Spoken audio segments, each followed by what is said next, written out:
le puso cerco a la muerte. Aquí se queda la clara, la entrañable transparencia de tu querida presencia. Hola, Hugo. It's a pleasure to talk to you.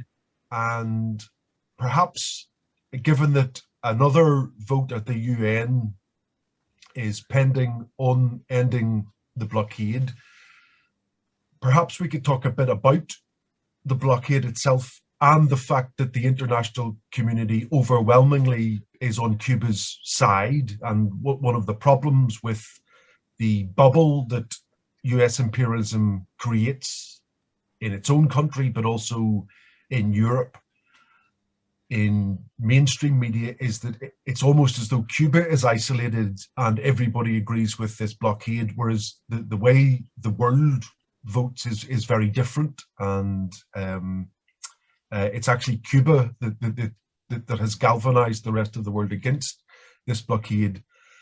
Perhaps you could begin by telling us a bit about the blockade and the terrible effects that it has on life in Cuba every day, in long-term economic planning and strategy and so on. Thanks very much, Aaron, for the invitation to share some ideas about this important issue for Cuban people, which is the economic blockade of the US government against the Cuban people, against the island, that has lasted for more than 60 years. Well, I think that first, the demonstration that Cuba is not isolated in the international campaign against the blockade is that every year presentation of the resolution in General Assembly, United Nations. Know that every year the resolution has been supported by an overwhelming majority of member states from around the world, with only very, very few exceptions. The US, Israel, and very recently, the abstention of Brazil. So, and there is in the media probably has silenced the international campaign that is going on from October last year till this very moment, but in networks is Facebook, Twitter, Instagram, and so on. It's very present, the different actions that has been carried out in many cities around the world, in many capitals around the world, supporting the international campaign to put an end to this policy. For example, I remember that in last weekend of March, there were demonstrations in more than 90 countries in different continents: Africa, Asia, Latin America, Europe, even the US, in 22 cities in the US. The same happened, similar to that, happened on April. And also it is supposed that at the end of May, there will be also a very important campaign around the world. Even here in Ireland, there are many solidarity organizations that are preparing for a demonstration on May 30. This is a very cruel policy that, as I mentioned, has lasted for 30 years. It was designated to strangle the Cuban economy, to deprive the country from obtaining the necessary financial resources to meet the basic needs of the population, and thereby to generate popular unrest and the reaction of population against the government. The main target has been always to target, to responsibilize the government of failure in the economic organization of the life in Cuba. From the very beginning, the State Department and the intelligence services in the US recognized that opposition in Cuba was not organized, and the government at that time had, like at present, has a very strong support from the population. So the only way to deprive to undermine, that support was through a policy that the policy of the blockade that creates artificial needs. Artificial needs, no, the needs is real. The cause of the origin is the one that is artificial and has to do directly with the sanctions. The real demonstration of what the economic blockade means and what a different policy can represent was shown to international public opinion in the last period of Obama administration, when he recognized that this is a failed policy, and they decided a change. They didn't cancel the economic blockade, but anyway, they opened new opportunities for foreign trade, for some investment, some kind of participation of the American business community in Cuba. And it was demonstrated that we can coexist. More than 20 bilateral agreements were signed at that period of mutual interest. And many American companies approached to Cuba. And we start a process of normal trading in different areas, with many technical obstacles that has to do with the law of the blockade. But anyway, there was a different moment, a different situation.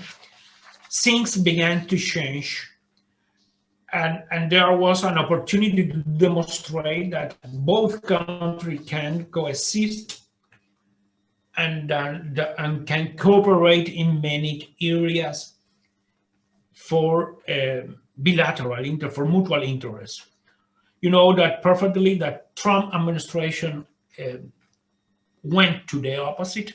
He canceled all the previous agreement that we reached with Obama administration.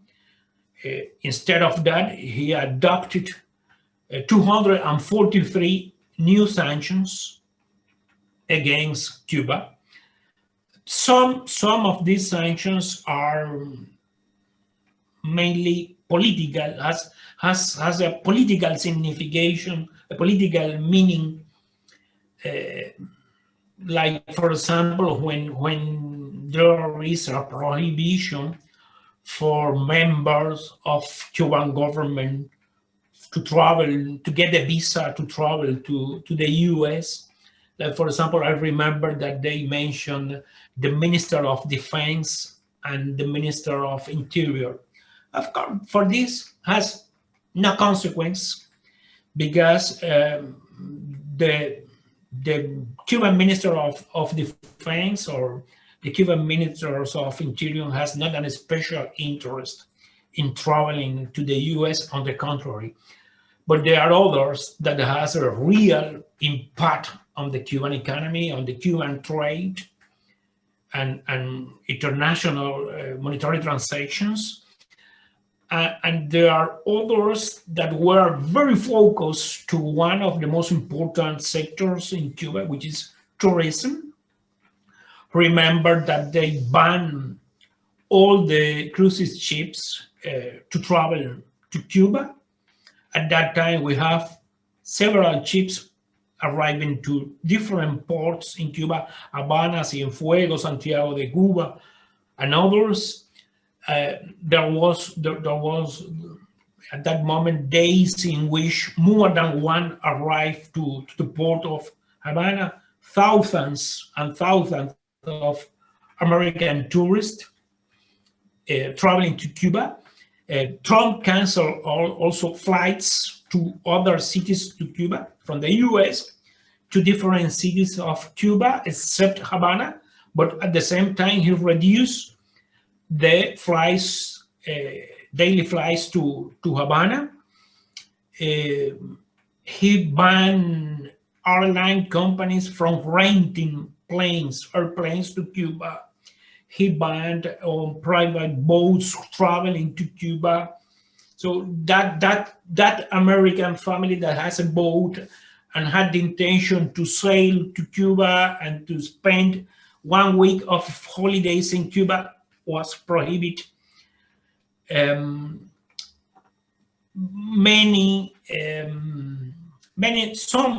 American companies, tour operators that were established in Cuba, like for example Marriott hotels, they were forced to close the hotels in Cuba, and he adopted a lot of restrictions regarding the money that people sent to Cuba from the US. Cuban Americans sent to their families in Cuba, even trying to support not only the family but also the private sectors, the small business that they establish together. But one important focus also was the extraterritorial application of the economic blockade. That means the application of the law of the blockades in third countries, trying to make impossible for Cuba to have a normal trade with other countries, including European countries, but also to discourage, to create new obstacles for foreign investments in Cuba. The special focus also was to the persecution of all kind of Cuban transactions, monetary transactions. There has been a lot of pressures on banks, even in Europe and around the world, to operate transactions in Cuba. The Deputy Prime Minister was recently in a press conference mentioning that several times has happened that Cuba has a cheap, plenty of goods to be imported to Cuba, and we have the money, but we don't have the bank to respond, to operate that payment, because of the payment has been canceled in the last minute, and the money has went back to Cuba. So this has been happening every day. This is the way that Cuba has to face his trade. We are forced to operate trade with markets that are very distant from Cuba. We have by force to operate with China, with other countries in Asia, with long payments of shipment, high payment of shipment. We have to pay what they call the Cuban risk. That means to sell goods to Cuba, because that company can be punished. How to punish? It's simply the American detests that you are selling me glasses, and they will call you and they will say you just like this: if you continue to sell glasses to Cuba, you won't be able to sell glasses to me, or I won't send you the raw material for you to make the glasses and sell glasses to in international market. This is the way that operates. That looks very simple, but it's a very complicated network that is a real obstacle for Cuban development and for normal trade. It's a violation of international law recognized by all kind of international organizations and forums.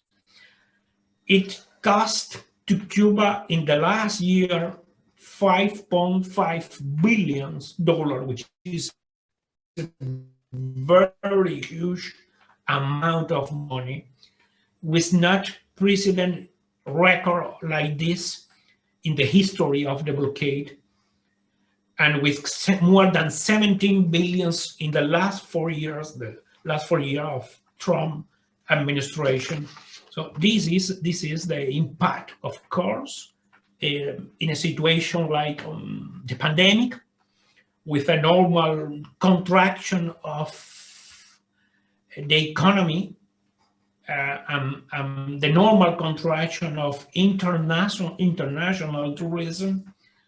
It has an additional impact on Cuba, like in any other country, but on Cuba particularly, because instead of paying any kind of attention to the call that was made by the UN General Secretary, asking for a suspension, at least a temporary suspension of economic sanctions against countries, what Trump administration did is to reinforce any sanctions, any possible sanctions against Cuba during the pandemic, with the hope that this will create a very difficult economic situation for the country. So the economic impact of the pandemic, and at the same time the impact of the economic blockade, the sanctions. I want to mention, just for you as European people to recognize how this can affect the Cuban people, but even third countries and common people around the world. I met a person which is an Irish businessman. That person wants to do a business with Cuba. He has special interest in different areas, but that person is passionate of football, sport, but particularly of football. And that person offered a donation of 5,000 balloons, football balloons, for the schools in Cuba, the practice of the sport in Cuban schools. So he ordered the balloons, in the balls in India, third country, and from India he tried to ship the cargo to Cuba. He has been spending more than 2 months to find a ship, to find a company that can carry that cargo to Cuba. And he always received a paper that mentioned that Cuba is in the list, in the black list of the Americans. So when a shipping company send a cargo to Cuba, automatically that ship has a prohibition to enter in American ports was established at that time for 6 months. This is a very high price to pay for that shipping company, because this is a very important market.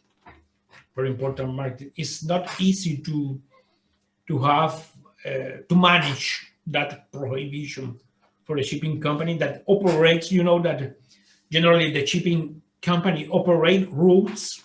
So if you travel to Cuba, it's because you normally operate in that area.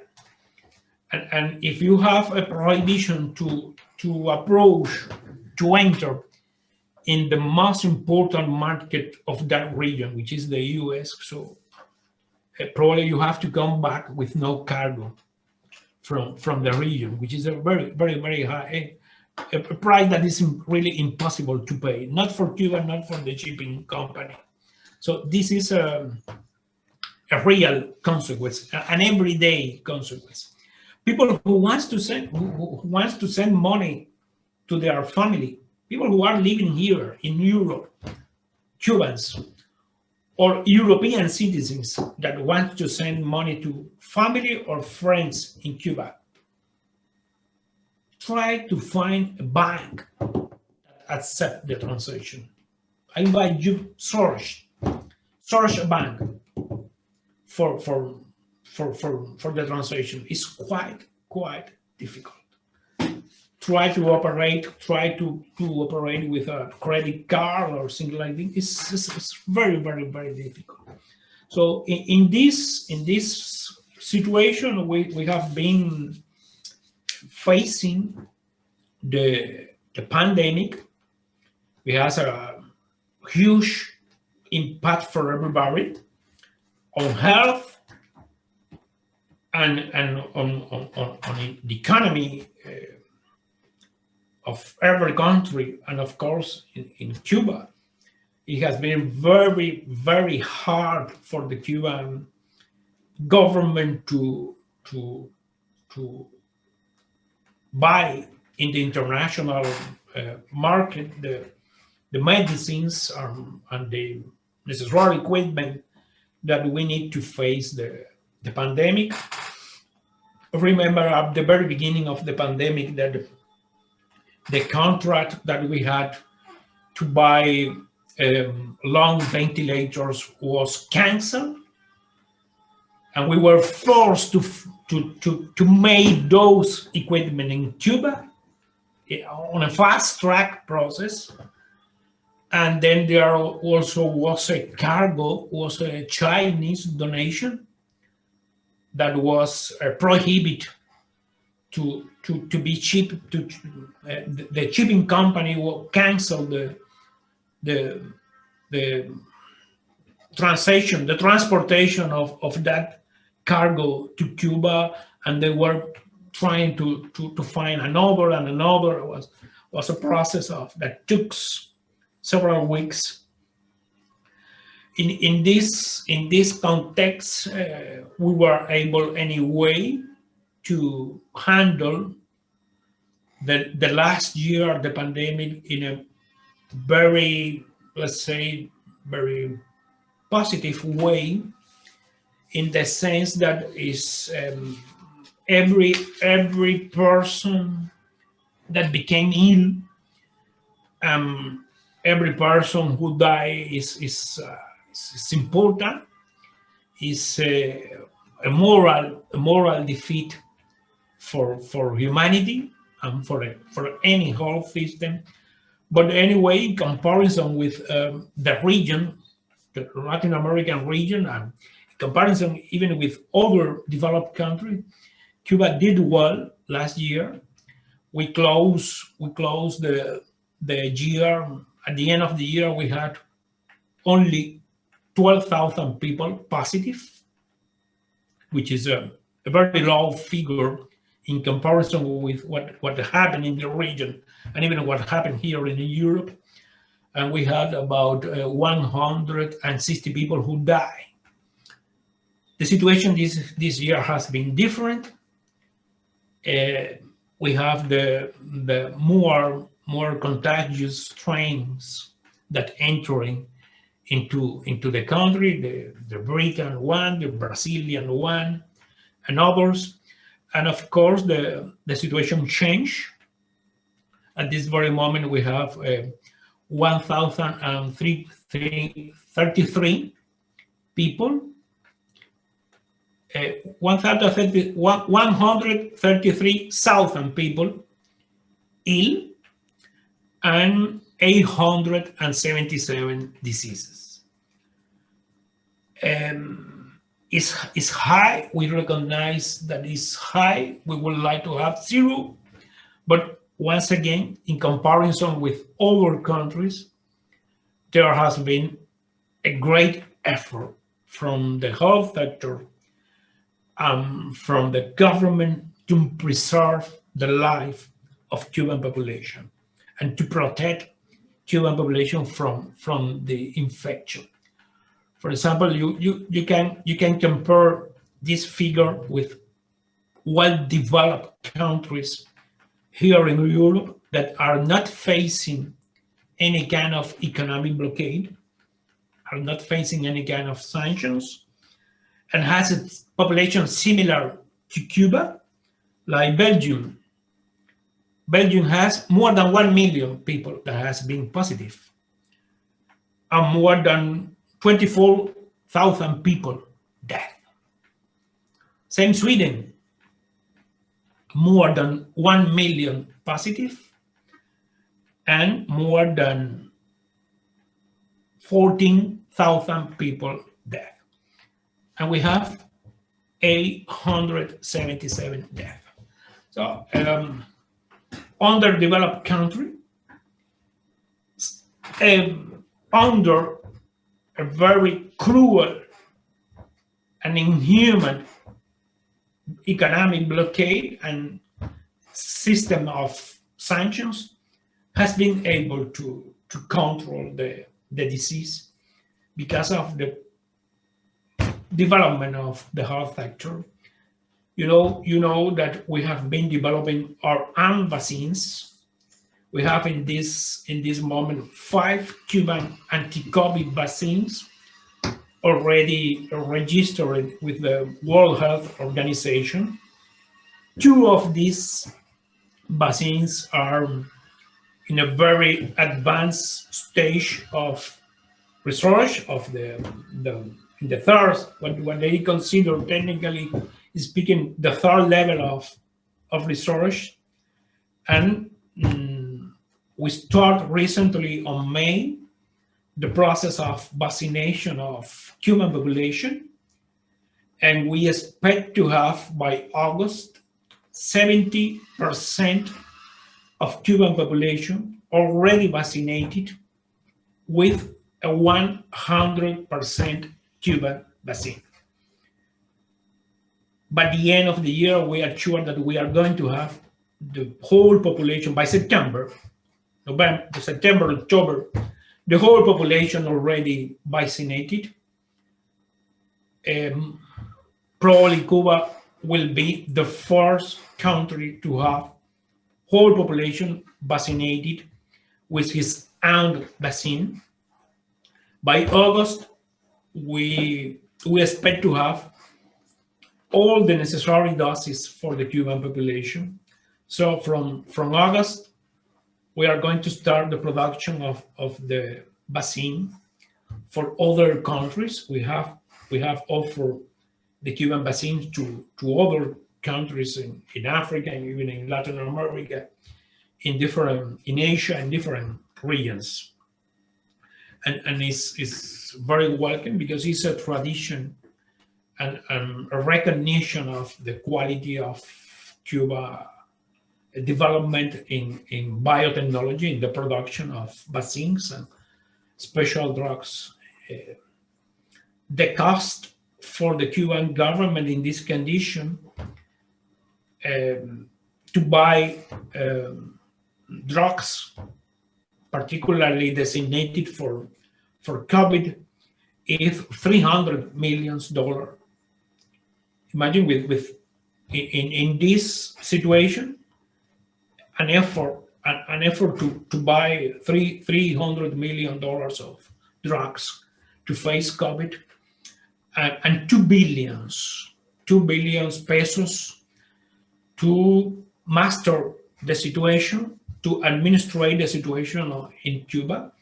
You know that all ill people with COVID in Cuba is sent to hospital with free, absolutely free hospitalization, and even people is being sent to isolation centers. The way we have to control the pandemic, especially in very municipalities that has very high concentration of the pandemic, or a lot of population. So we have established those isolation centers where people is sent and they pay nothing for their stay in those installations, where they receive medical assistance. So this is the situation that we have been facing. Anyway, we are not only resisting the economic blockade, we are not only resisting the economic impact of COVID, we are trying to do the best possible to have in short time the dynamization of the economy activity in Cuba, and we expect to have a growth rate of 6% this year. That of course will not compensate the contraction of the economy last year, that was 11% of the national income, the national product. But anyway, it's a signal that there is an opportunity to recover the economy in the second half of the year, and a lot of effort is being done in every sector, particularly on national production, the national production of food, and the national production of any main article of basic for basic needs of the population. So in few, this is the situation of Cuba. We are going to face again, like you mentioned, on June 23, the consideration of the resolution. And it is important to know that in more than 100 days that Joe Biden has been in government, nothing has changed. The policy continued to be the same. The sanctions continue to be the same. Practically, the last decision of Trump administration at the beginning of January was to put Cuba in the list of countries sponsoring terrorism. Of course, this has a very deep impact of transactions, economic transactions and trade transactions for Cuba. Normally, you cannot do any kind of business with the enemy, and that list is classifying Cuba as an enemy, as a terrorist, or a country that collaborates with terrorism, which is completely fake, and they know perfectly that is completely fake.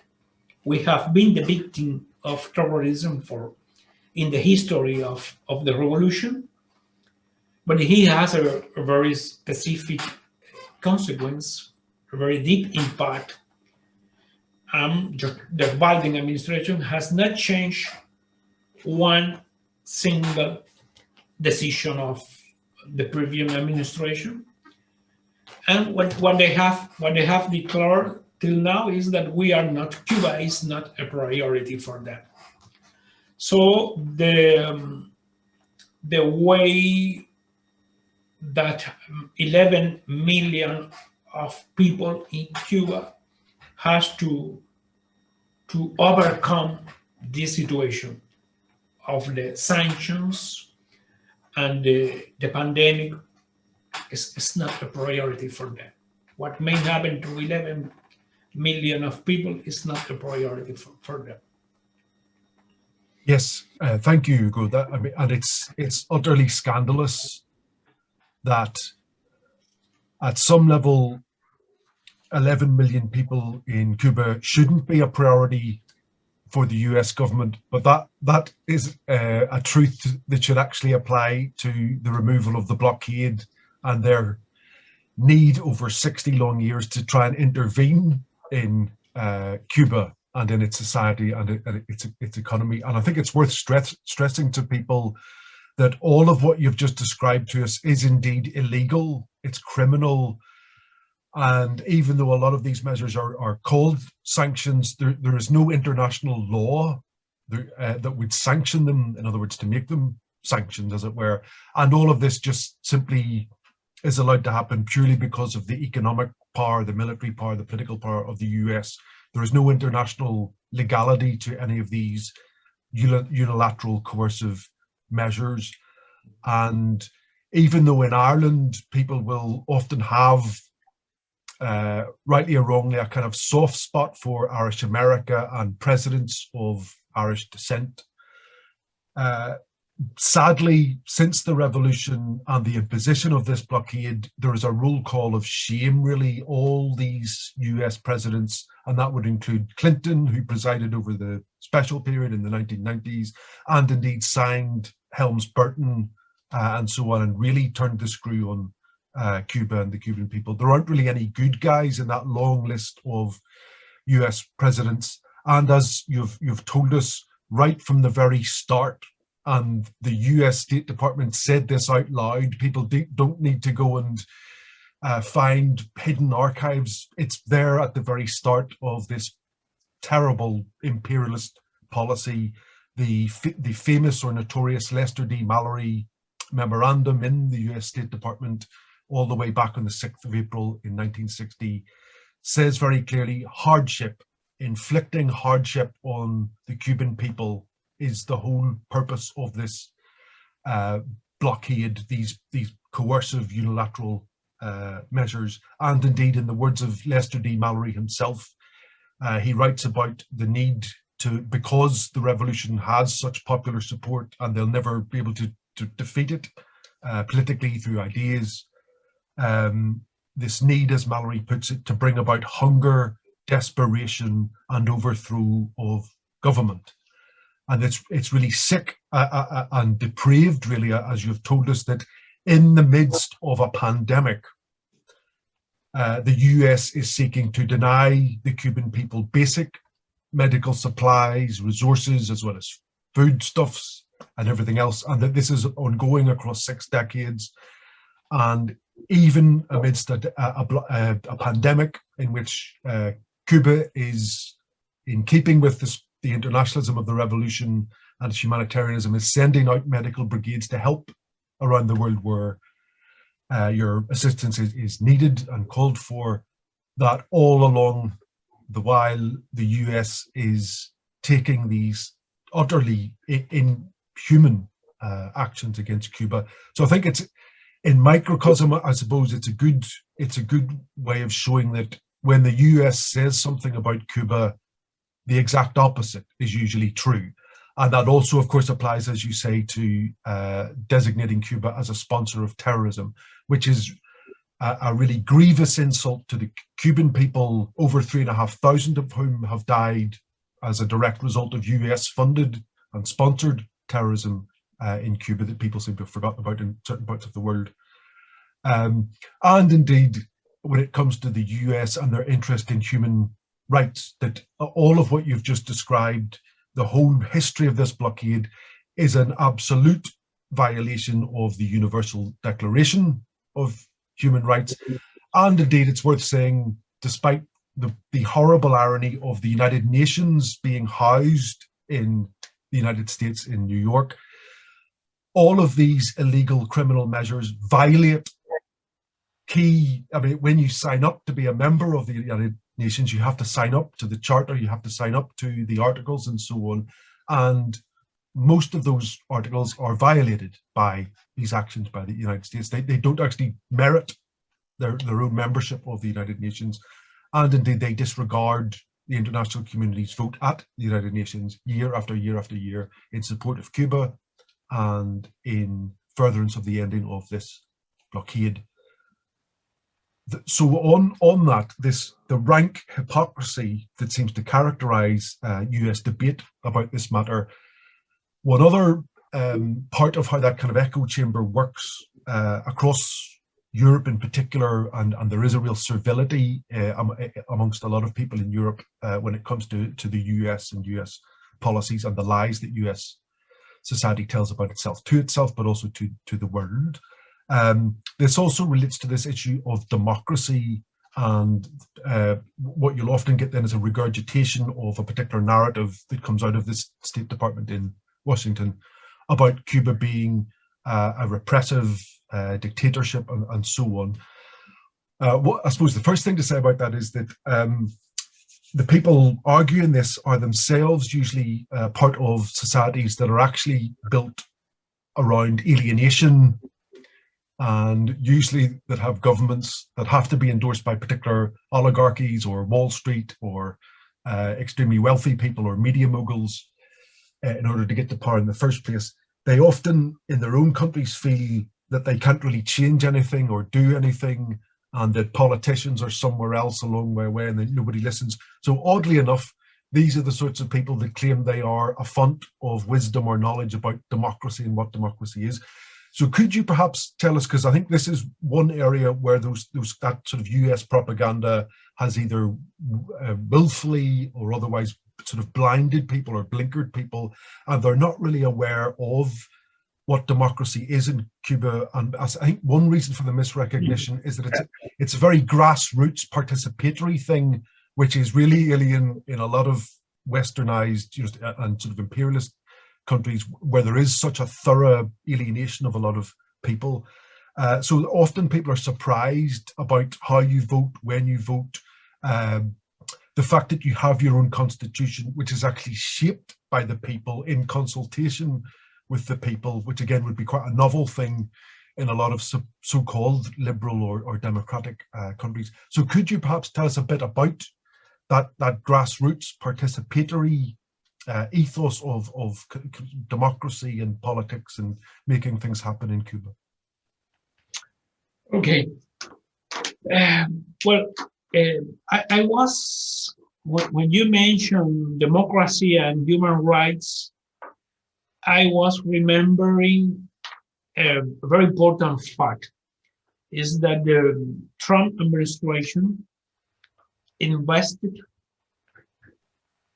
tens of millions of dollars in propaganda and in disinstabilization, in promoting disinstabilization in Cuba in this period, in this last year, trying to get as much as possible benefit from the economic situation of the country that is as its origin in the effect of the sanction and the effect of the pandemic, the normal contraction of economic pandemic. So they realized that it was a special opportunity to have the Cuban population in desperation.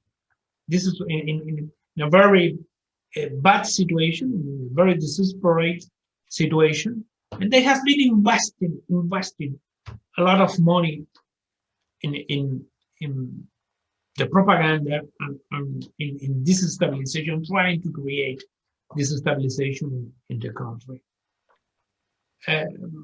I invite those who really believe, because what they have learned, what they have read, that Cuba is a dictatorship, to visit the country, to organize a tour in the region, visit Cuba, and visit some of the neighboring countries and compare the situation, because we are not a rich country.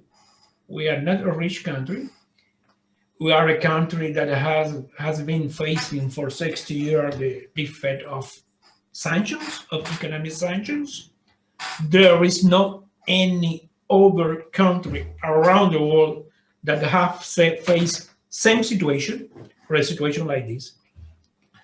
But that person will find that probably the shops are not plenty of Adidas or Nikes or any other famous trademarks for a child to use those kind of shoes to go to school or to practice sport.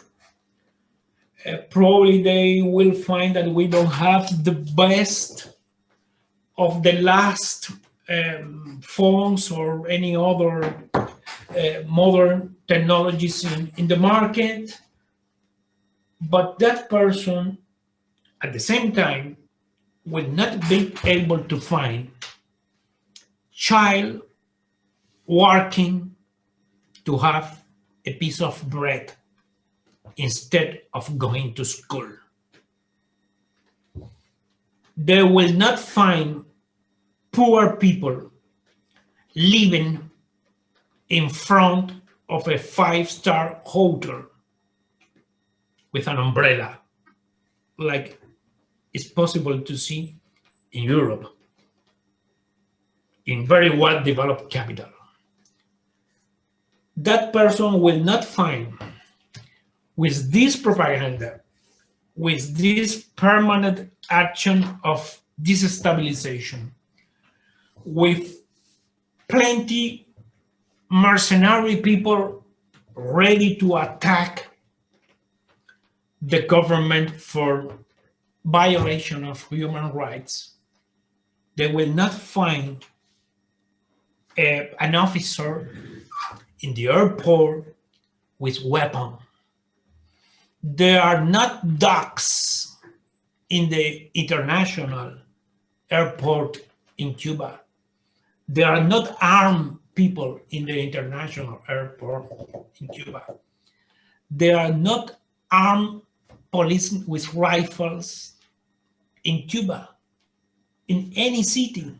It's not possible to find. So what kind of dictatorship can sustain in a way like this? We don't have brutality of the police against young people. Well, we don't have the young people in the streets asking for a reform in the university, because we did the reform in the university 60 years ago, and people can go to the university without paying a peso for the scholarship, and they can get a doctoral degree without paying a peso. I don't know in which kind of dictatorship it's possible to do that. And it's not possible only for me that I am a diplomat, and for my son, the son of the diplomat.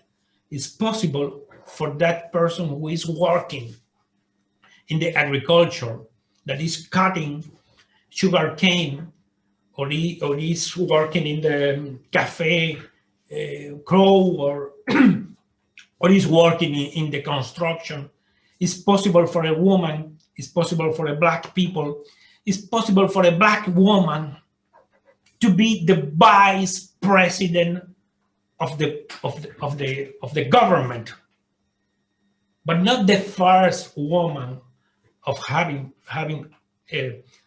that level. We have practically the 50% of government that are women, because there is real the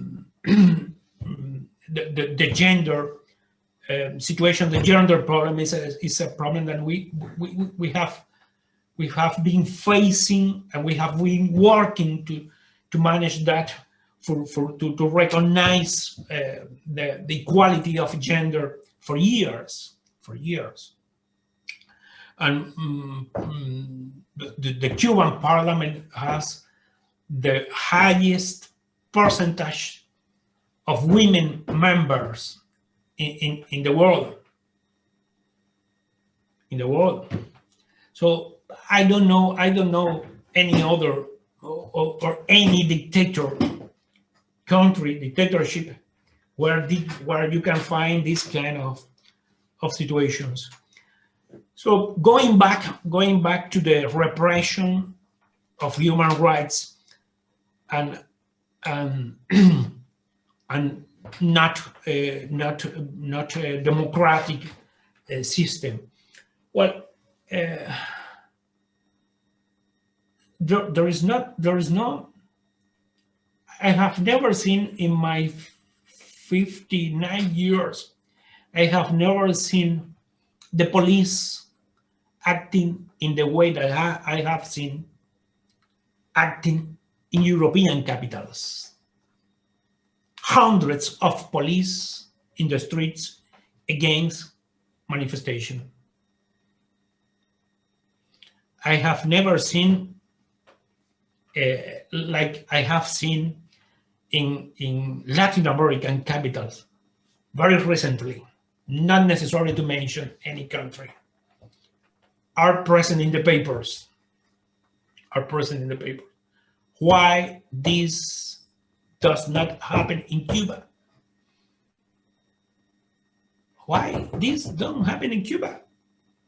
Why we don't have to send hundreds of policemen, hundreds of military?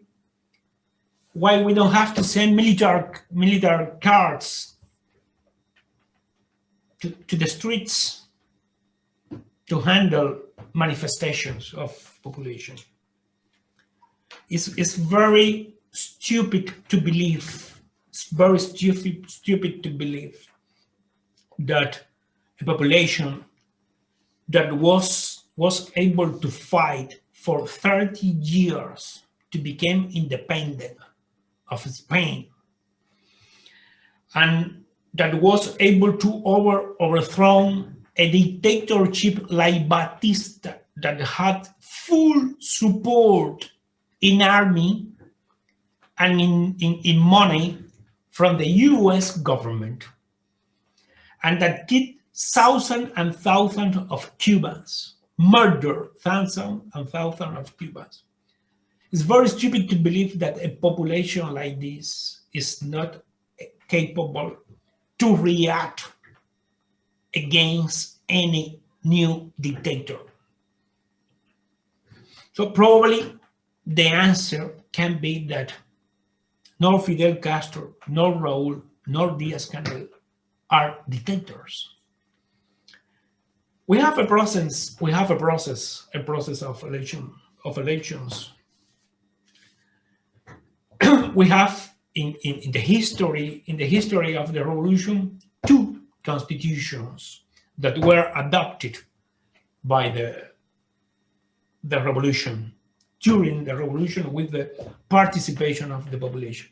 And the last one that you mentioned that was adopted 2 years ago, it was a very long process to get that constitution. First, about 2 years in which a national commission, basically with the participation of parliamentary people, but people represented all sectors of the Cuban society, participated on that commission.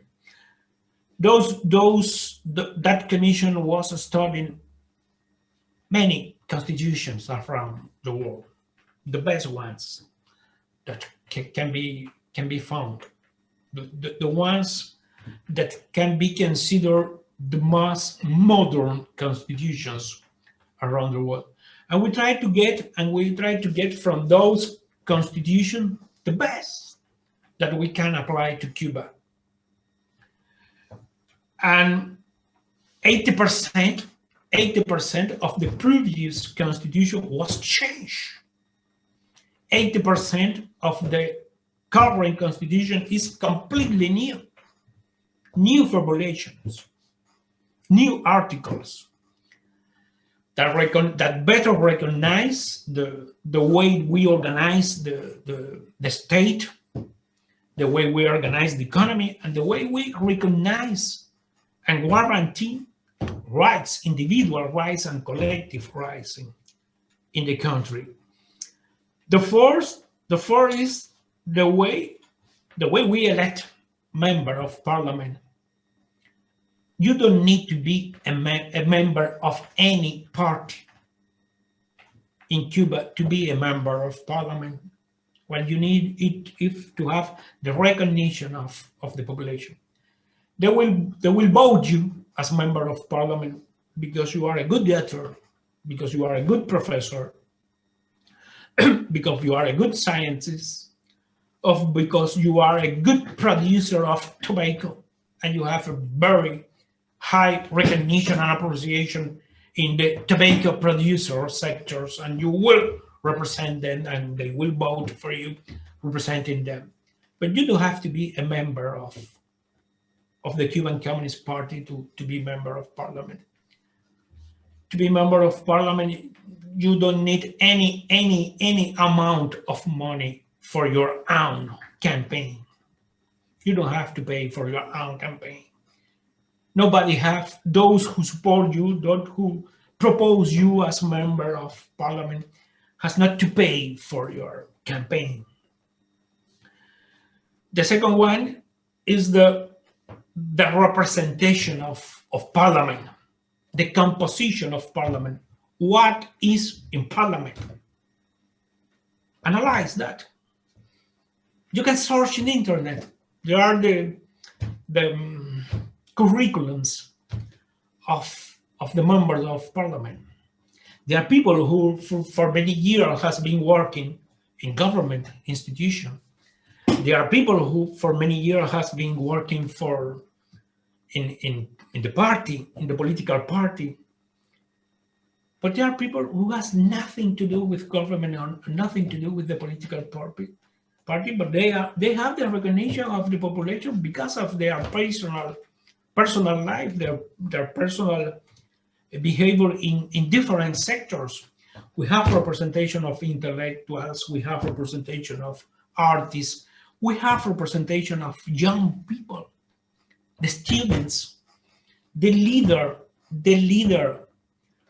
of the Federation of high-level students has a constitutional right to be a member of parliament.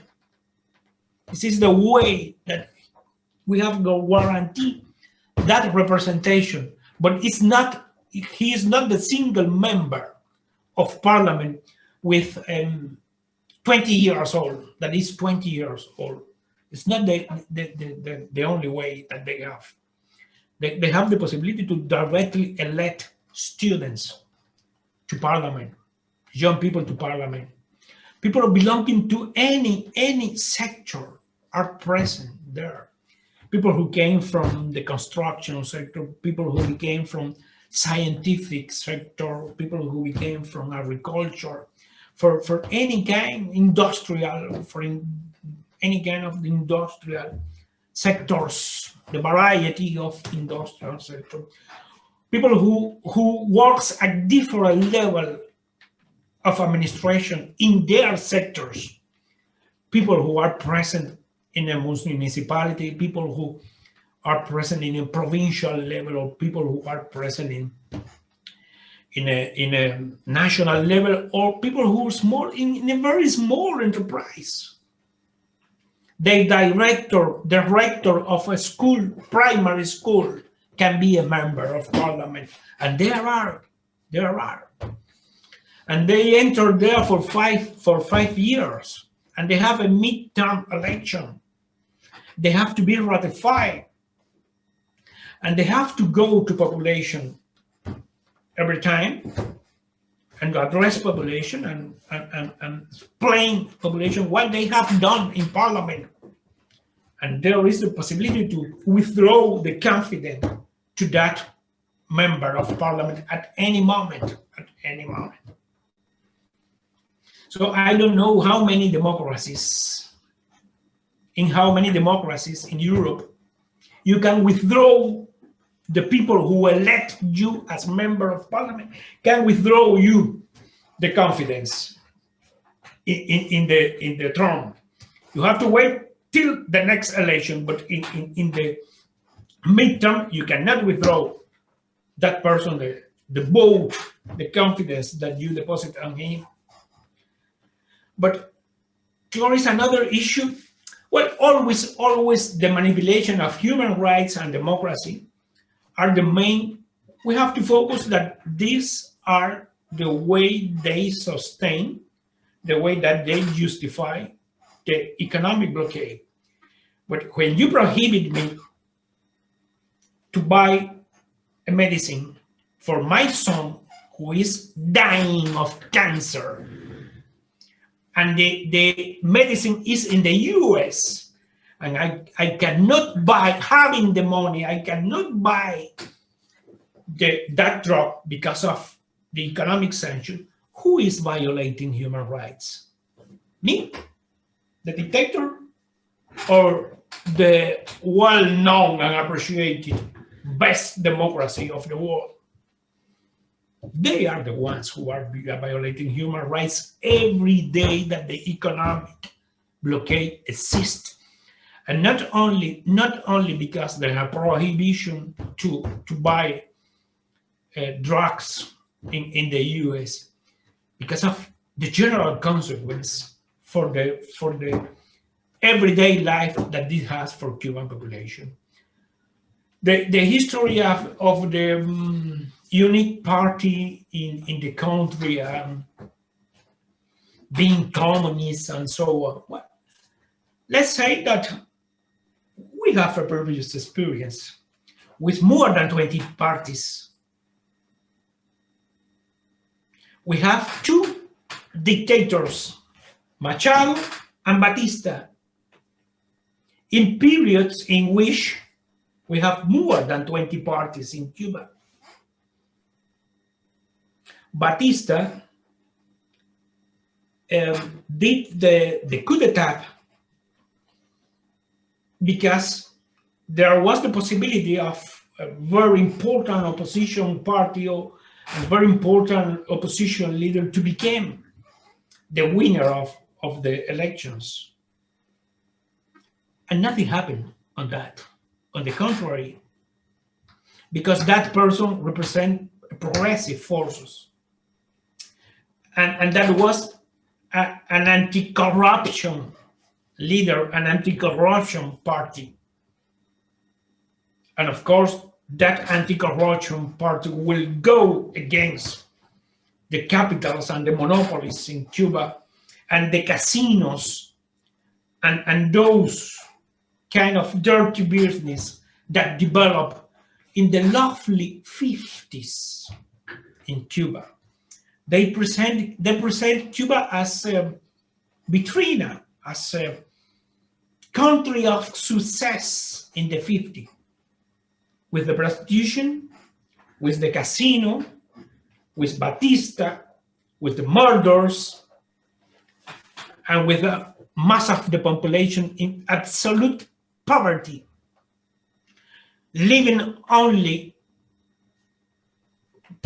from the crop, sugar crop, and tourism. That was practically the two main industries in Cuba at that time. So that was the Cuba. So we had that experience from the beginning of the 9th century to the triumph of the revolution, in which in Cuba there were plenty parties and a lot of corruption, and the great majority of the population living in a very, very poor conditions. Very, very poor conditions. I don't know if in 30 years or in 20 years or in 5 years or never we will have a multi-party system. But we are convinced that in this moment, in which we have a permanent aggression coming from the US, a policy that is directed to destroy the revolution, the best that we can have is a very strong party, and the great work that has to be done in that party, and the great effort in which we have been working with success. I am convinced that it has been with success, because the revolution will have disappeared, is that we have to be, that party have to be, like the president said, the party of every Cuban. Every Cuban, that party has to represent every Cuban, and has to be close to every Cuban, and has to be able to hear the population, what the population wants, what the population is asking for. Of course, we have a minority of the population.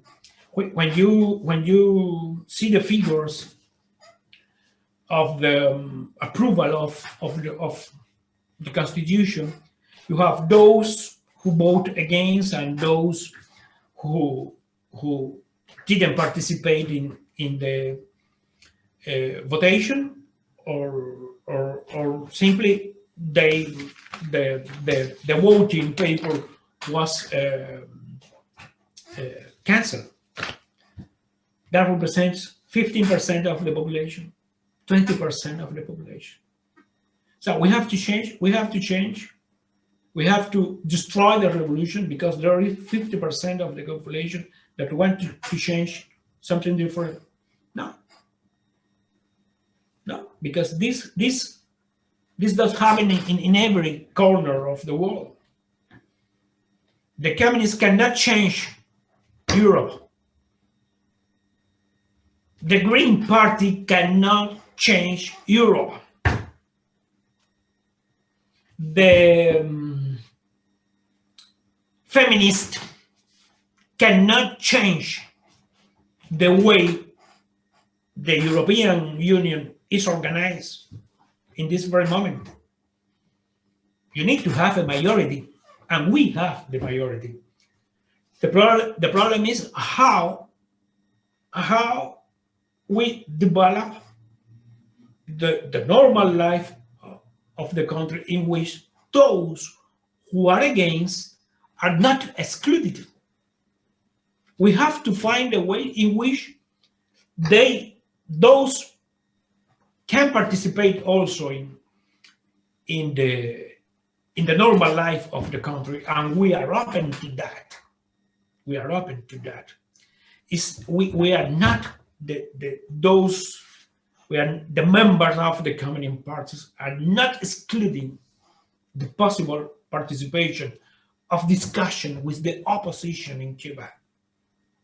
If we are ready to negotiate with the US government that has been aggressive against my country for the history of that country, not only for the revolution history, for the history from the beginning. Remember that they tried to buy the island to Spain first. Let's remember history. First, they tried to buy the island. And second, they occupied the island, militarily occupied the island, when we were winning the war of independence. And they cut the independence. And what we had in 1902 was a republic, between quotation, with a law, with an appendix. That constitution has an appendix that recognized the right of the US government to any military intervention on Cuba when they realized that there was any risk to American interest. And they did 3 times after that. And they had the military bases there. Guantanamo was still there. So if we are ready to negotiate with that government and to find a way in which we can coexist, both countries, and to have normal relations, this is what we want. We are ready to do that. But you have to respect me the way that I respect you. I don't want socialism for the US. I don't pretend them to become socialist country. But don't ask me, don't force me to change. It's my personal decision. My personal decision. So if we are ready to negotiate with that government, why not with that opposition? But I have no interest in negotiation with mercenaries. I have no interest in any kind of negotiation with people who receive money from the US government for political destabilization in Cuba. But nobody that has a minimum respect for his own will do it. One thing is to have a discussion with people who love Cuba, who are patriots, but are not socialist. And other thing is to have discussion with mercenaries and people who serve to the destabilization and destruction of the country and support the economic blockade and ask Trump for a military invasion, because there are representatives of that opposition that receive the US dollars and they publicly sustain the economic blockade, even realizing the damage that this is causing in normal life to the population. And at the same time, they call Trump for a military invasion. Come to Cuba, destroy this revolution with a military invasion. There is no necessity to wait anymore. So what kind of discussion you can have with those persons? There is no possible. There is nothing to discuss. They don't want a change. They have to destroy. They don't want to reach an agreement in which they can participate, in which they can. But we have opened the society. One of the most important issues of the new constitution. Well, the new constitution is a path to reorganization of the country, the government, the structure of the government, and even the economy of the country. There are many decisions that are present in the constitution that now has been becoming into law, into different law. We have we have the division of the head of states, and we have now a head of government. And the way the government is organized is different. We have the governors in the province. The roles of the governors in this new constitution is quite different from the previous one. The important role that the mayor of municipalities will have in the very short term. We are moving from a moment in which the municipality receives from the central government all the resources to face the necessities in the municipality, to a process in which you have to administrate the resources that you have in the municipality, and you have the priorities, and you have to work on that, and you have to be successful on that. Of course, there are areas in which, because municipality has different levels of development and different opportunities. It's not the same, the amount of resources that Varadero has, that a municipality that grow coffee. It's a fishing, mainly fishing activity. The main economical activity in the municipality is fishing. Of course, they don't have the same income. So there will be areas in which that municipality will need the support of the central government or the regional government. But the way administrate is quite different. The way the constitution, the way the new constitution opens possibilities to other properties, other form of property, not only the state property, which is the main property in Cuba, and we will not change that the mining sector is it always will be a state property. The nickel always will be a state property. The oil always be state property. The power always has to be state property.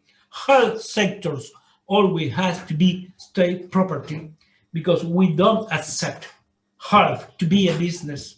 We don't accept education to be a business, are fundamental rights.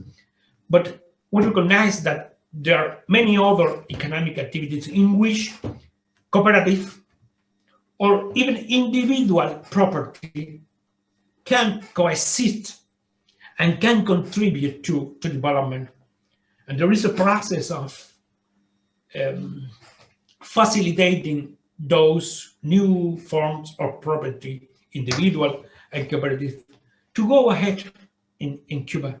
Of course, there are restrictions, but there are restrictions that has to do with our own bureaucracy that has to be changed, but mainly to the economic blockade. But that person who invests all his money to open a restaurant and was receiving tourists, those tourists who arrive in the ships, and now they are not arriving because of COVID, not arriving because of the economic blockade. Or those persons who invest all their resources and they change their house, or they buy a new house and prepare a B&B, and now they are not receiving nobody, they are not receiving tourists, and not before. This situation was present before COVID pandemic, the reduction of international tourism arriving to Cuba. Those persons who sells their card and buy an old one and reform and prepare for the American tourist, because they love the old cars, and they pay $100, $300, $400 for a tour in the city in an old car. Those cars are stationed and has nothing to do with the Cuban government, has to do with Trump administration, a representative of capitalist regime, a representative of business community in a capitalist society. And he was the one who forced those persons to unemployment, to poverty, to close their business. Those who open a barber shop or beauty dress or things like this, and are facing enormous difficulties to survive. It has nothing to do, on the contrary. What the government has been trying to do is to open opportunities to those persons, because those persons will never become a monopoly. Those persons will never threaten the stability of the economy. How many restaurants you can manage? 5, 3 in the family, 4, 5, depending on your capacity of as a businessman. This will not threaten the stability of any economy. This will not destabilize the transport sector, because you have 5 American cars that are working with tourists. This will never will threaten the public transportation. Has nothing to do with train, railroad, or flights, or things like that. So there is no contradiction. We recognize that there is no contradiction in the development of any different forms of private property or cooperative, because many of those persons organize in cooperative I don't have enough resources, you don't have enough resources, and our two brothers doesn't have enough resources, but we four has enough resources to establish a business, and we open a business. And again, a restaurant, a B&B, or small factory of handcraft or clothes or things like this. This will never threaten the stability of an economy. So we can coexist. We can coexist. Of course, they need an internal market. They need a foreign market.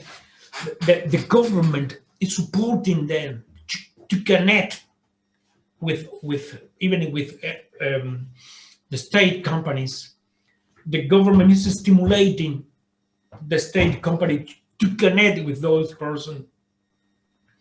If you need to paint the factory, you can hire one of these private companies to paint the factory, which is a straight property. This is the way they can connect. This is the way they can cooperate. If you want to export, till the moment in which you have the enough expertise to do it by yourself, 100% of the activity, you have the support of designated entities in the country that can assist you in your exportation. We are receiving products in Europe that comes from those small business fruits. I was reading recently in Italy, mangoes and guavas and other fruits, papaya and other fruits, bananas, fruits of very good quality that are produced by smaller producers, new ones, and they began to export. This is good for the economy, not bad. One of the main objectives of Cuba is the diversification of the exportation and wider participation of people and sectors and levels and regions in the exportation.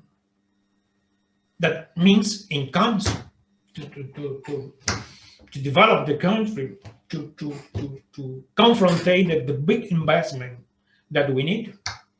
So there is no contradiction. There is no contradiction. The objective, we recognize that we are not the paradise. We are not the perfect democracy. I don't know if there is a perfect democracy in the world. We are not. We certainly are not. But we are not a dictator country.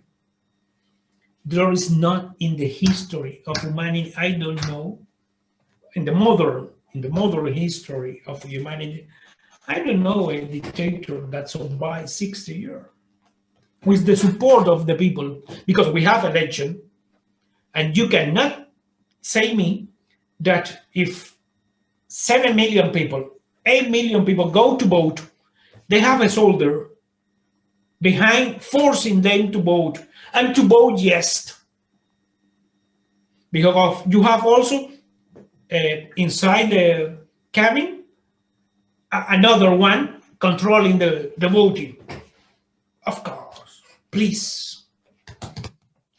Celebration of faith of May the 4th. Well, we were not able to do this last year because of the pandemic. We were not able to celebrate the same way in 2020.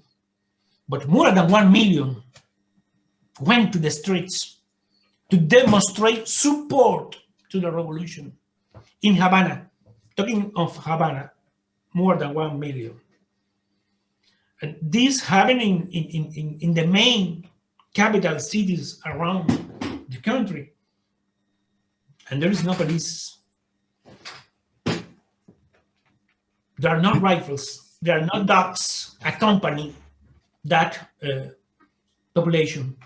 You know, we don't have police in the polls during the elections. You know who custody the pools during the elections? The child. The child. From the primary and secondary school, they are the ones who custody the pools. Our sons are the ones who custody. We don't have one police taking care of pools. So what kind of dictatorship? I invite people to travel to Cuba, to meet people, but to meet humble people, to go far, those who are near to the tourist sector, to enter into a hospital and to address people, to enter into a factory and address people, to go to farm and to address people and to chat with people, to real people. This is the problem that imperialists have, and by imperialists I would include then these liberal types who think they're doing the Cuban people a favor by following the US State Department line on these matters. Firstly, their major problem is that overwhelmingly the Cuban people support how Cuba does things, and there is that democratic participatory endorsement for all of this. And it is, as you've told us, I think, it's imperialism that is dictatorship. Imperialism is tyranny. Why should a hostile foreign power be able to tell the Cuban people what they must do? And that obviously would include these kind of liberal columnists and opinion formers who have a very abstract version of democracy that doesn't even exist in their own countries, whether they write for The Guardian or the New York Times or anywhere else. And I guess one of the most heroic things about what the Cuban people in their millions have done since the revolution is to maintain their ownership and their control of their own society, despite imperialism, despite military threats, invasion, despite the economic warfare, despite this so-called hybrid warfare and the propaganda and so on. And it's sometimes said by people who mean well that one reason for the blockade being ended is that the Cold War is over, and it's been over for a long time, which is fair enough, I suppose, because any reason to end that blockade is fine. But I think there's something slightly misguided in that kind of a sentiment, because the blockade was never about the Cold War anyway. It was about an imperial power and its economic interests being defeated by a revolution and wanting its revenge all along these 60 years that it's taken its hostilities out on Cuba and the Cuban people. That this is, as with elsewhere in the Americas, this is an imperial power with this deranged Monroe doctrine about its backyard, and it's got less to do with whether the Soviet Union still exists or doesn't exist. And that's why the blockade has gone on and has been intensified since 1990 anyway. And that, I guess, you mentioned earlier in terms of COVID and so on, places like Belgium. I guess one other remarkable thing about Cuba is that despite that blockade that would have crushed any other country, there is not one other example of a country able to survive this kind of economic blockade. And I think what relatively small economic work has been done comparatively in trying to work out which kinds of societies could survive a blockade of this magnitude in the scaling or the measurement of this country. A comparable country in terms of population, like Belgium, would have collapsed, I think, within about a matter of days, about a week. And we're talking about a country which, though small, was an imperial country, and so on. So it's utterly remarkable that a country which was itself colonized has been right on the shores of the biggest empire in the history of this planet, has been able to keep going despite the hardship and the suffering that empire has inflicted. And it's clear then that there's something else about Cuba. This is not about the Soviet Union, because there isn't a Soviet Union anymore. There's something about Cuba in your resilience, but also in how you do things that is very fundamentally different. And perhaps in conclusion then, could you maybe tell us something, Hugo, just about that sense of an alternative, that there is another way to do things, other ways of doing things other than neoliberal capitalism are possible? And I suppose one other thing that people in European societies would really need to kind of adjust their sensibilities to understand would be that not everything is individuated in the ways that is the sort of norm in these highly alienated and so-called democratic societies elsewhere that would lecture Cuba and give lessons to Cuba. Perhaps things should be the other way around, and these people might learn a bit from Cuba, from its historical experiences, its sort of crucible of experimentation, politically, culturally, scientifically, medically, and so on. But particularly then just the sort of communal nature of how things are done in Cuba, and indeed the revolutionary nature of Cuban society, which is, unlike these false myths about Cuba, continually critically thinking and analyzing in ways that you've just described anyway, that you're always thinking about what's the best way to do things to defend what we have, but also to replenish how we do things and so on. That there is something communal and always evaluative and very clever and intelligent about Cuba. Could you maybe tell us something just about your own experience and the fact that you've worked with Fidel and so on, and before coming to Ireland in your role as a diplomat? Could you maybe just tell us something a bit about your own experience of the revolution and what the revolution instills in you, and how that kind of keeps you going?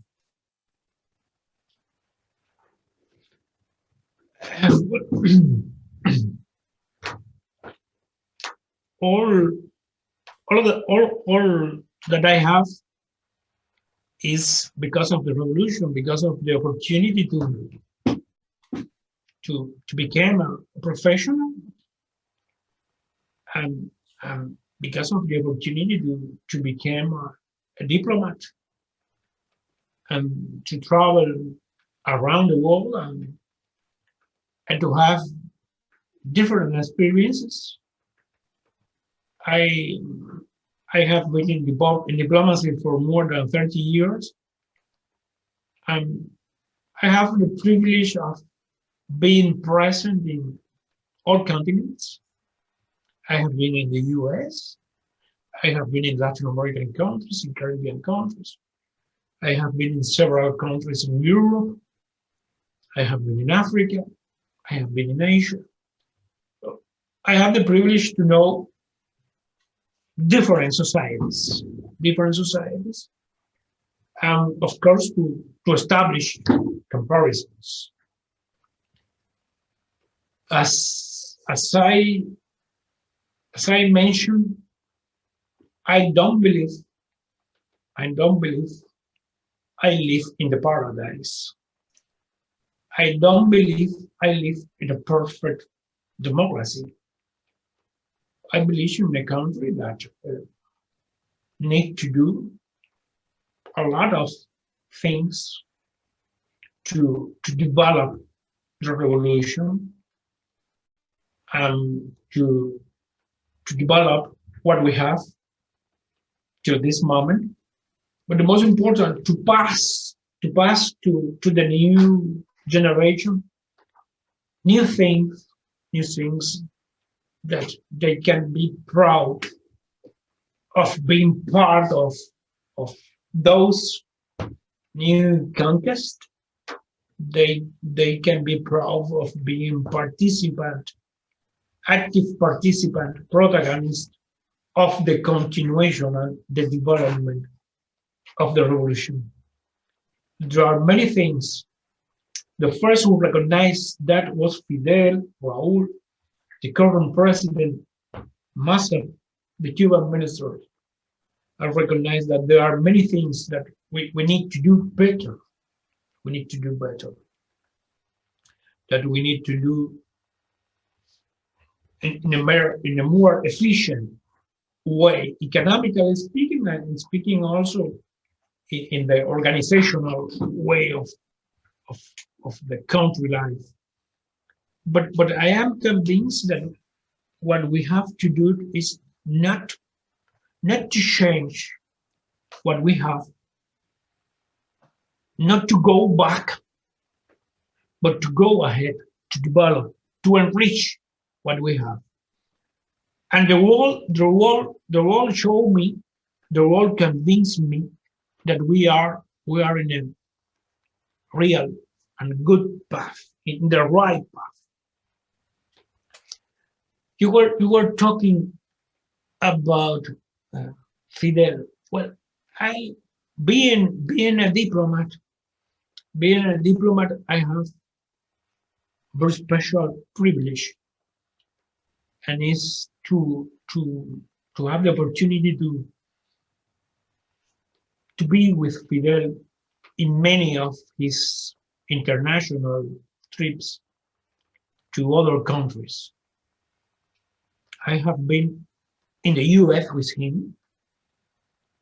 I have been in Latin American and Caribbean countries with him, in African countries with him, in European countries with him, in Asian countries with him.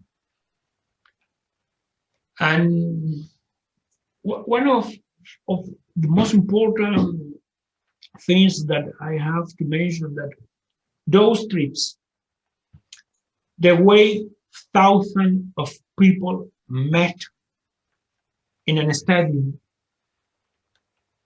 with Fidel to hear what Fidel has to say to them. Thousands of people in different cities went to the street to greet Fidel when he passed, going from airport to hotel or one activity to the other. The people gathered to welcome him. That reconfirmed me the authority of the Cuban Revolution internationally.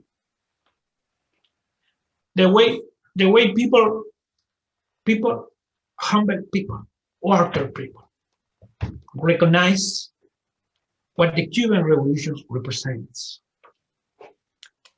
What the Cuban Revolution has done for the Cuban population, the moral authority of surviving years of aggression, but developing at the same time and securing better life for our population, because we have better quality of life than years ago, with no doubt. Even with the blockade, even with the pandemic, in any sector, And this will confirm me that also the authority of the Cuban Revolution in the international arena, because of the solidarity of the Cuban Revolution with other countries, like we have been realizing during the pandemic, with more than 50 medical brigades that have traveled to more than 40 countries. In the very hard condition for Cuba of the pandemic, we have been able to show our expertise with other countries, even developed countries like Italy, like Andorra, other Latin American countries with more resources and more possibilities, economic possibilities, and with no sanctions, like for example Mexico and other countries, that we share that expertise on the health sector with humility. And this is something also that I learned from Fidel and from these trips.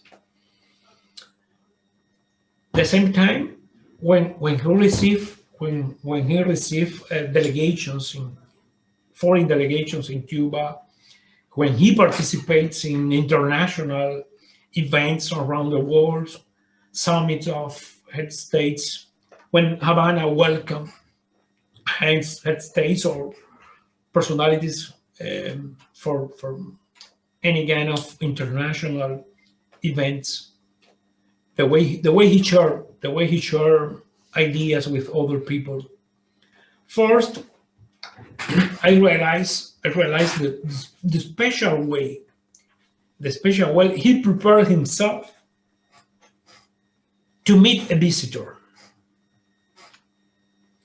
and the way he prepared the staff to welcome that visitor. The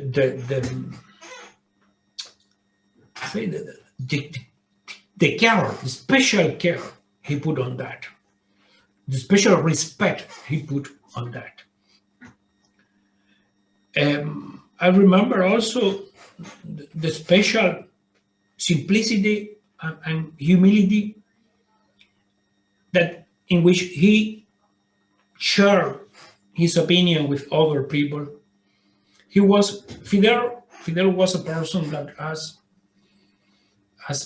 was an unstoppable learning person, always open to learn, always open to hear, and was not only interested in the general information. He goes into details of different issues and different topics of conversation. Also, but when someone asks him an opinion, he was very careful in the way he shared his personal opinion. Fidel was very passionate in his speeches, in public speeches, but was not the normal way Fidel address person. He has a very cordial conversation, and he speaks mainly in a very loud voice. The conversation was very cordial, very bilateral, very personal conversation. This detail impressed me a lot. Like, impressed me the way that intelligent people, even having ideological ideas difference, ideological sensibility contrary to Fidel, people who are not communists nor socialists, but anyway, they were intelligent people and they enjoy the conversation with Fidel.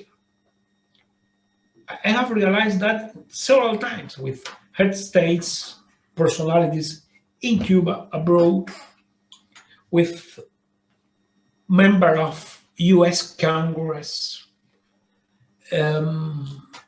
Americans,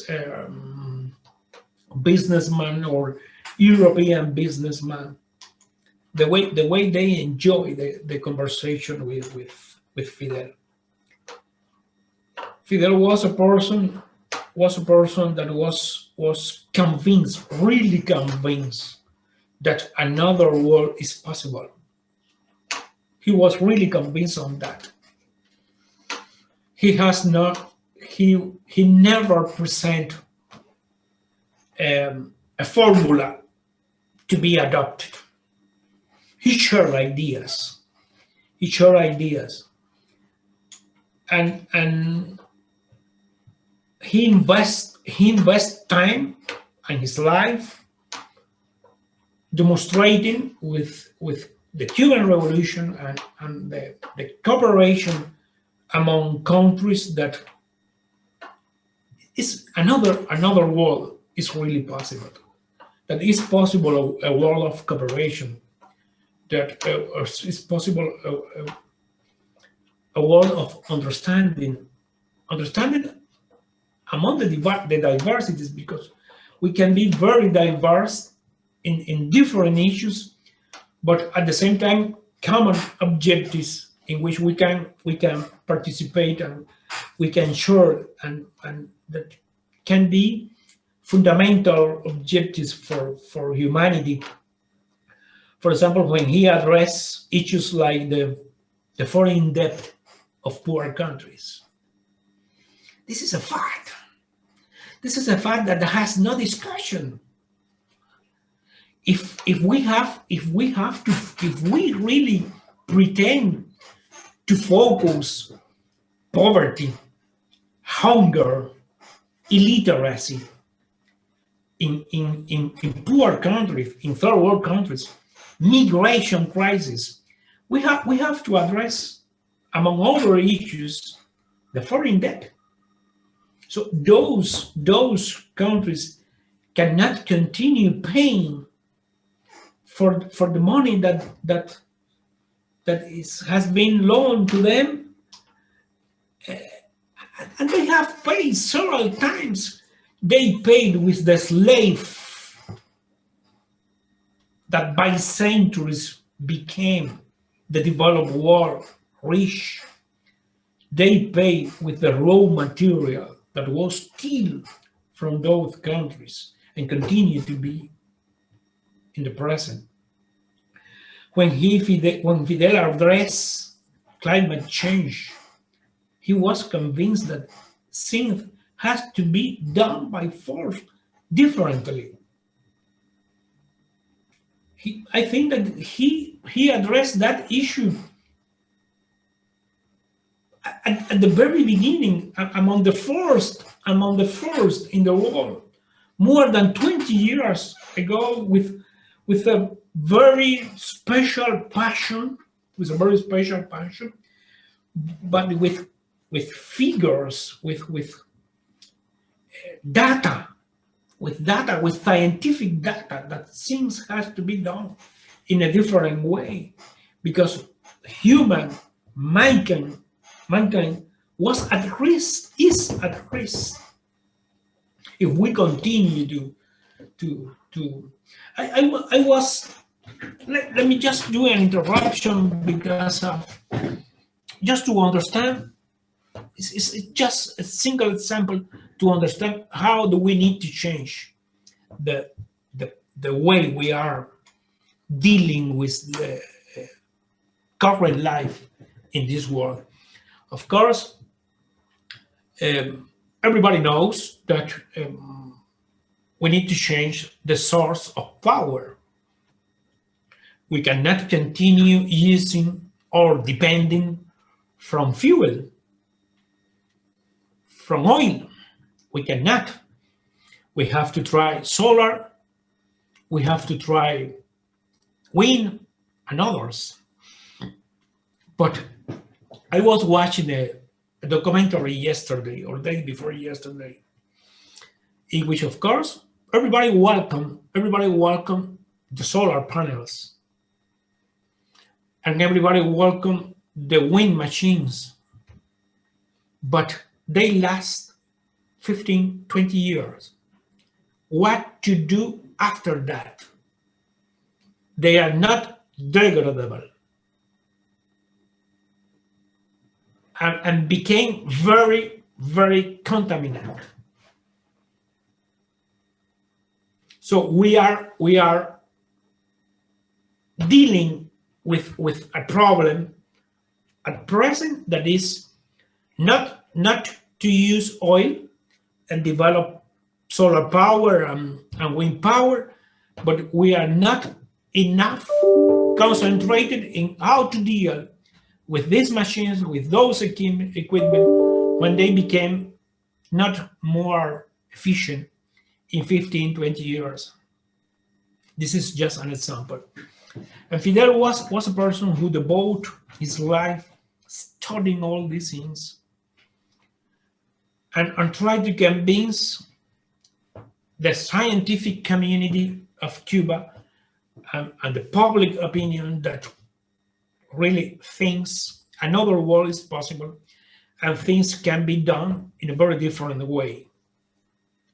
And we need to change. We need to change our mind, our way to address those problems around the world.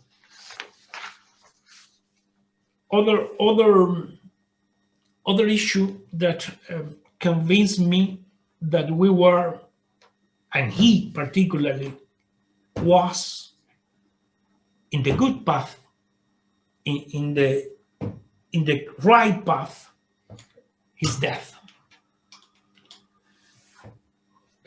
When Fidel death, he was outside the government. He has been outside the government for more than 10 years. And even in Cuba, teenagers who never met Fidel personally went to the streets, to the funeral, to express at least respect for that person. A little respect for that person. That's tells something.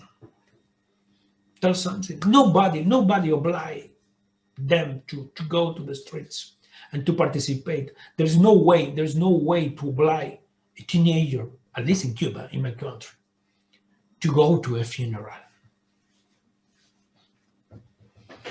You know that teenagers in modern times, they don't attend this kind of event.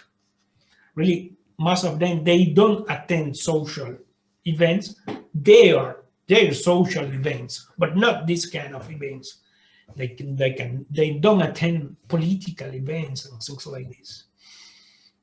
So those teenagers present in the street or in different celebrations, recognizing Fidel was something really very, very, that impressed me and confirmed me that we are in the right path, and he was in the right path. Other fact was the amount of delegations that arrived to Cuba. Amount of delegations who arrived to Cuba. The night Fidel died, I was asked to go to my work, to Foreign Affairs, and so we received the first indication how the funeral will be organized. At the very beginning of the morning, an African ambassador went to Foreign Affairs and told me, I need details because my president ordered to prepare the plane and he will be flying today to Havana. So I had to explain that ambassador that the funerals were not going to take immediately, were not be celebrated immediately, that we were preparing the funeral to be celebrated in Santiago de Cuba some day after. But this tells what Fidel means and what the Cuban Revolution means. It's not only Fidel, it's Fidel because he was the leader of the revolution, but at the end was the Cuban Revolution. Means for African countries, for head of states. Many of them went to Cuba. There was a moment, we had first a commemoration in Havana that was to start, if I am not wrong, about 7 p.m. And 6 p.m., 7 p.m., something like that. Before that, I was in the airport with other comrades welcoming foreign delegations. There was a moment in which arrived so many planes, so many presidential planes, that we have not space in the main hall of the airport, of the international airport of Havana. And there was a head of state that was landing, and we were forced to stop that plane, that presidential plane, on the main road. I don't know how to say in English where they land. How you call that main street? They say. Mm-hmm. So you had to land on the road. the plane. Exactly. The landing road. We were forced to stop the plane there and ask the cars to come to pick up in that area because there was no space, and we didn't want that. We need time to remove some planes to allow him to enter, but we didn't want it to make him to wait anymore. And the way people arrived to Havana, the emotion that they were carrying, head of states and personalities that has been friends of Cuba for years, from any sectors, intellectual, artists, scientists, people from business, traders, people from many sectors that arrived to Havana to show respect to Fidel. The emotion of those persons impressed me a lot. And that emotion mobilized people that was working with me, or I was working with those people to did the best possible to welcome those personalities that were landing in few hours, and most of them departing immediately after the funerals. And you know that we have first the celebration in Havana, and 1 week later the celebration in Santiago de Cuba. There were head states that traveled twice to Cuba in 1 week. This shows great respect for the person and for the revolution. So I am convinced that we are in a right path.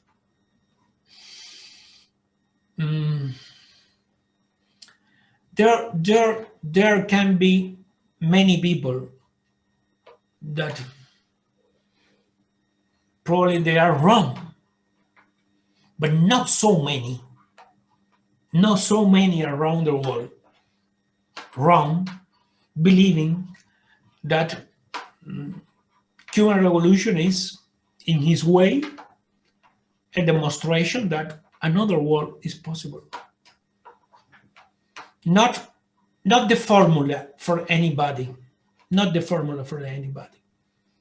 formula for Cuba, and a formula that has to be improved, and that every day has to be better. But it's a demonstration.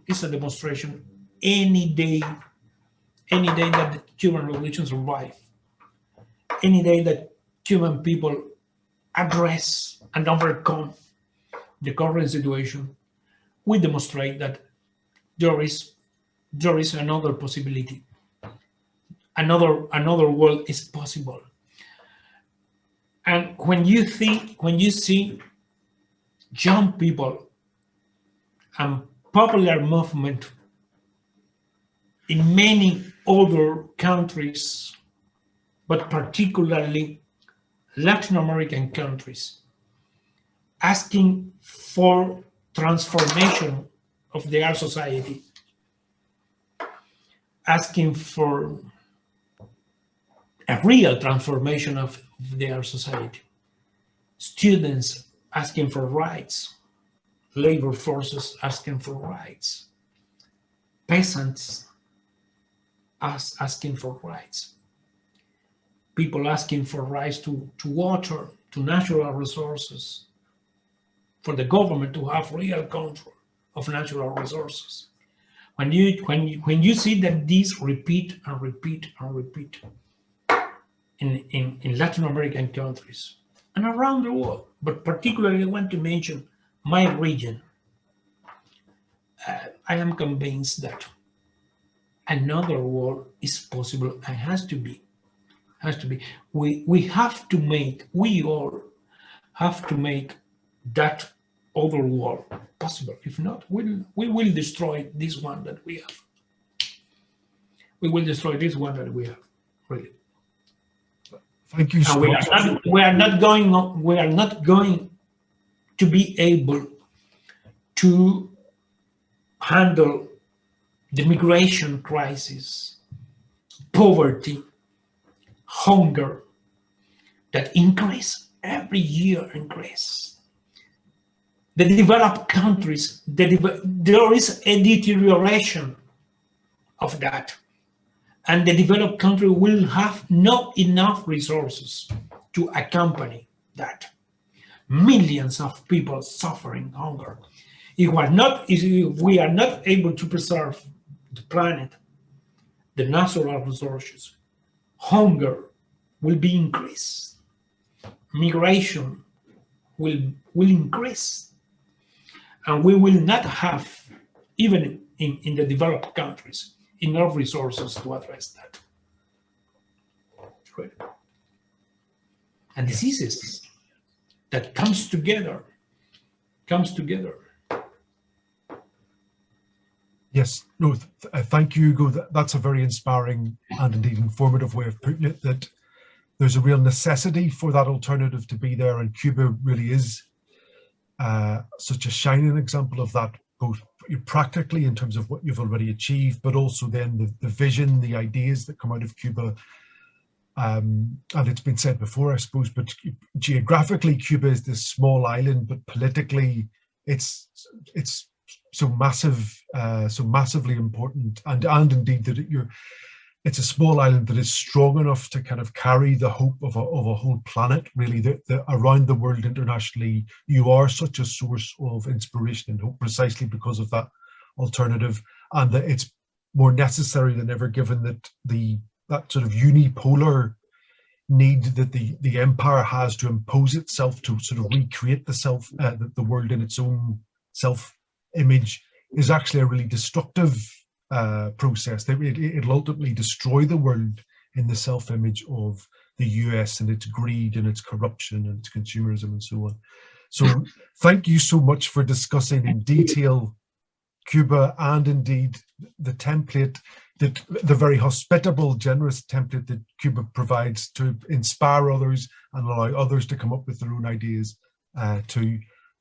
It's been a pleasure to talk to you, and thank you so much. Muchas gracias, hermano. Thank you. Muchas gracias.